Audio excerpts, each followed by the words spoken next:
యువ సంగ్రామ సదస్సు సంబంధించి ఏర్పాట్లన్నీ పూర్తయ్యాయి. సరునగర్ వేదికగా దానికి సంబంధించి అక్కడ తాజా అప్డేట్స్ అందించడానికి లైవ్ ద్వారా మా కరెస్పాండెంట్ లివిల్ కూడా సిద్ధంగా ఉన్నాడు.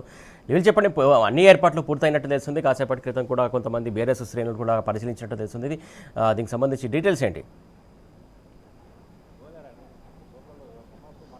మరి కాసేపట్లో ప్రారంభంగా ఉన్న యువ సంగ్రామ సదస్సుకు అన్ని ఏర్పాట్లు పూర్తయినాయి. అయితే అనేక షరతులతో కూడిన ఇబ్బందులు పెట్టిన పోలీసులు ఇవాళ మరొక దాష్టికానికి పాల్పడుతున్నారు. ఇవాళ ఏదైతే యువ సంగ్రామ సదస్సు మరి కాసేపట్లో ప్రారంభంగా ఉన్న ఈ నేపథ్యంలోనే కొద్దిసేపటి క్రితమే మాజీ మంత్రి డిప్యూటీ ఫ్లోర్ లీడర్గా ఉన్న సబితా ఇంద్రారెడ్డిని ఆమె ఇంట్లో అరెస్ట్ చేశారు. అంటే ప్రభుత్వం నిన్న మొట్టికాయలేసింది ప్రభుత్వాన్ని. హైకోర్టు పెద్ద ఎత్తున హెచ్చరించింది. 17 రోజుల కిందనే అనుమతి అప్లై చేసుకున్నా ఎందుకు ఇవ్వలేదని చెప్పేసి నిన్న హైకోర్టు ప్రశ్నించినప్పటికీ కూడా ప్రభుత్వంలో ఎలాంటి మార్పు రాలేదు, పోలీసుల తీరులో కూడా ఎలాంటి మార్పు రాలేదని సుస్పష్టమవుతుంది. ఈ నేపథ్యంలోనే ఇవాళ ఈ సదస్సుకు అన్ని ఏర్పాట్లు కూడా పూర్తి అయిపోయినాయి. కానీ ఇవాళ ప్రభుత్వం కుట్రలు కుతంత్రాలు ఇంకా కొనసాగుతూనే ఉన్నాయి. పూర్తిగా పోలీసులు మరొకసారి మాజీ హోంమంత్రిగా ఉన్న సబితా ఇంద్రారెడ్డిని సభకు రాకుండా అడ్డుకునే ప్రయత్నం చేస్తున్నారు. అంటే గత కొద్ది రోజులుగా సబితా ఇంద్రారెడ్డి ఇటు ఎమ్మెల్యే సుధీర్ రెడ్డి పెద్ద ఎత్తున యువతతో సమావేశం అవుతున్నారు. యువతతో సమావేశమై అనేక అంశాలపైన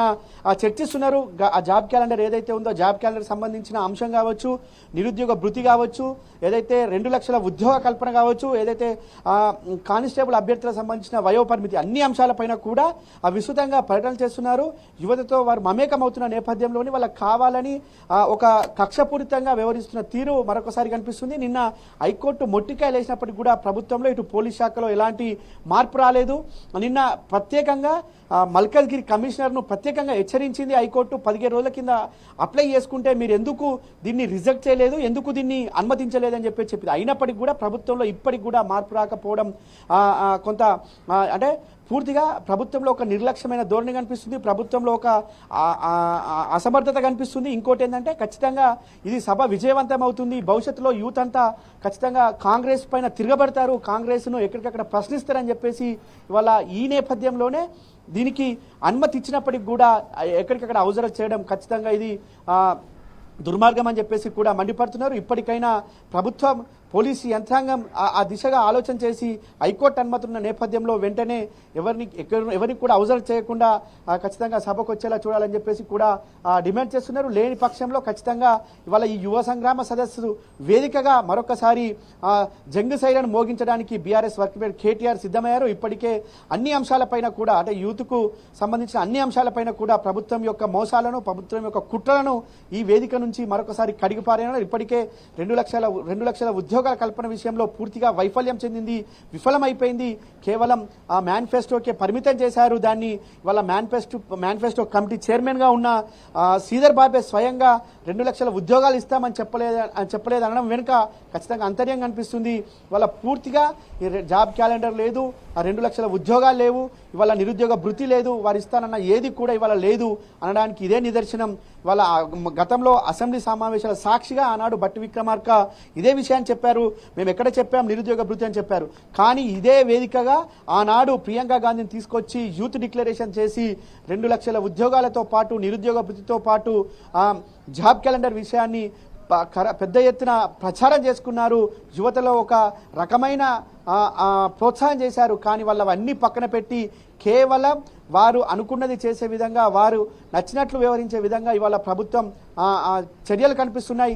ఇవాళ యువతంతా కూడా గత కొద్ది రోజులుగా పెద్ద ఎత్తున ఆందోళన చేస్తున్నారు. వారిని ఎక్కడికక్కడ లాఠీచార్జ్ చేసి అడ్డుకునే ప్రయత్నం చేస్తున్నారు తప్ప వారికి మేలు చేసే విధంగానో జాబ్ క్యాలెండర్ రూపకల్పన చేసే విధంగానో ఎక్కడ కూడా చేయలేదు. పూర్తిగా నిర్లక్ష్యానికి పరాకాష్ఠగా ఇవాళ ప్రభుత్వం ఉంది, మోసానికి పరాకాష్ఠగా ఉంది. ఇవాళ ఇప్పటికే అనేక వర్గాలను, అనేక సంక్షేమ రంగానికి ఇవాళ పెద్దపీట వేయాల్సిన ప్రభుత్వం పూర్తిగా నిర్లక్ష్యంగా వ్యవహరించింది. ఇవాళ అవ్వాతాతలకు ఇస్తానన్న పెన్షన్ ఇవ్వలేదు.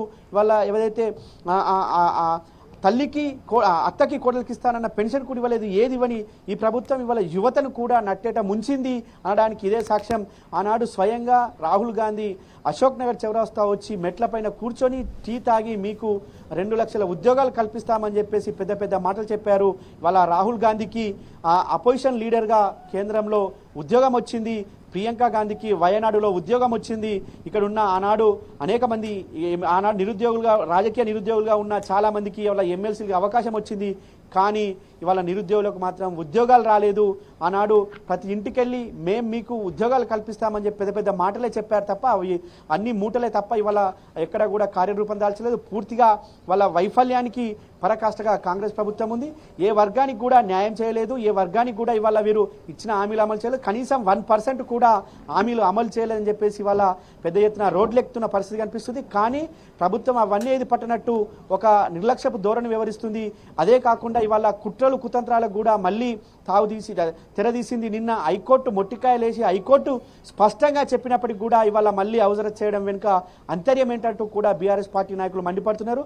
ఇవాళ ఒకరినో ఇద్దరినో ఆగేది కాదు, ఖచ్చితంగా అవన్నీ కంచెలు బారికేడ్లు ఛేదించుకొని వచ్చిన తెలంగాణ సాధించిన పార్టీగా బీఆర్ఎస్ ఉంది. ఆ బీఆర్ఎస్ పార్టీ ఖచ్చితంగా అవన్నీ కొత్త కదా, అన్నింటినీ ఛేదించి అవన్నింటినీ దాటుకొని ఖచ్చితంగా ఈ సంగ్రామ సదస్సుకు వచ్చి తీరుతాం, సంగ్రామ సదస్సును విజయవంతం చేసి తీరుతామని యువతంతా చెప్తున్నారు. ఇవాళ హైకోర్టు అనుమతి ఇచ్చినప్పటికీ కూడా కోర్టు కంటెంప్ట్ కిందకి వస్తుంది, కోర్టును కూడా మీరు పక్కదో పట్టించే విషయంగా ఉన్నారని చెప్పేసి కూడా మండిపడతారు. ఇప్పటికైనా ప్రభుత్వం ఇటు పోలీస్ శాఖ అలాంటి దుశ్చర్యలు పాల్పడకుండా స్వేచ్ఛాయుత వాతావరణంలో, ప్రశాంత వాతావరణంలో ఈ సభ జరిగే విధంగా చూడాలని చెప్పేసి కూడా బీఆర్ఎస్ పార్టీ డిమాండ్ చేస్తుంది. వెంటనే అవజర చేసిన వారిని ఎలాంటి ఆంక్షలు లేకుండా చూడాలని చెప్పేసి కూడా చెప్తుంది. ఖచ్చితంగా వాళ్ళ కాంగ్రెస్ ప్రభుత్వానికి చెమటలు పడుతున్నాయి, కాంగ్రెస్ ప్రభుత్వానికి వణుకు పుడుతుంది అని చెప్పేసి కూడా బీఆర్ఎస్ పార్టీ చెప్తుంది. ఇప్పటికే మీరు చేసిన మోసాలకు, మీరు చేసిన పాపాలకు యువతంతా కూడా బలైపోయారు, యువతంతా ఏజ్ అంతా అయిపోతుంది.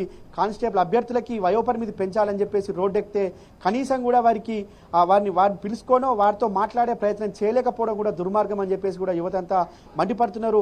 ఇవాళ అంచనాలకు మించి ఈ సభకు వస్తారని తెలిసే ఇవాళ హౌస్ అరెస్టులు అని చెప్పేసి కూడా ఒక నాటకానికి తెరదీశారని చెప్పేసి కూడా బీఆర్ఎస్ పార్టీ చెప్తుంది. ఖచ్చితంగా సత్యానంద రెడ్డి కావచ్చు ఇంకోనైనా హౌస్ అరెస్ట్ చేస్తే వెంటనే విరమించుకోవాలని చెప్పేసి కూడా బీఆర్ఎస్ పార్టీ డిమాండ్ చేస్తుంది. మరి కాసేపట్లో ఈ సంగ్రామ సదస్సుకు అన్ని సిద్ధమైనాయి. మరి కాసేపట్లో సంగ్రామ సదస్సుకు పెద్ద ఎత్తున యువతతో పాటు బీఆర్ఎస్ పార్టీ ముఖ్య శ్రేణులంతా కూడా రానున్నారు. Suresh, right, thank you లీవెన్. మొత్తానికి ఏదైతే మరొక్కసారి అరెస్టుల పర్వానికి తెరలేపింది కాంగ్రెస్ సర్కారు. ప్రధానంగా మొన్న కన్నెపల్లి వెళ్తున్నప్పుడు కూడా అప్పుడు కూడా అడుగడుగున ఆటంకాలు సృష్టించింది, అరెస్టుల పర్వం కొనసాగించింది. ఈరోజు సభ కూడా నిర్వహించేందుకు కూడా అనుమతి నిరాకరించిన నేపథ్యంలో కోర్టును ఆశ్రయించడంతో కోర్టు అనుమతి ఇచ్చింది. మొత్తానికి షరతులో కూడినటువంటి అనుమతి లభించినప్పటికీ కూడా మరొక్కసారి మళ్ళీ ఎవరైతే యువ సంగ్రామ సభకు వస్తున్నారో వాళ్ళను అడ్డుకునే ప్రయత్నానికి పోలీసులు అడ్డుపడుతున్నటువంటి పరిస్థితి కనబడుతుంది. మొత్తానికి ఆ అడ్డుకోవడం ఆపాలని చెప్పేసి బీఆర్ఎస్ క్యాడర్ డిమాండ్ చేస్తున్నటువంటి అంశం చూడొచ్చు మనం.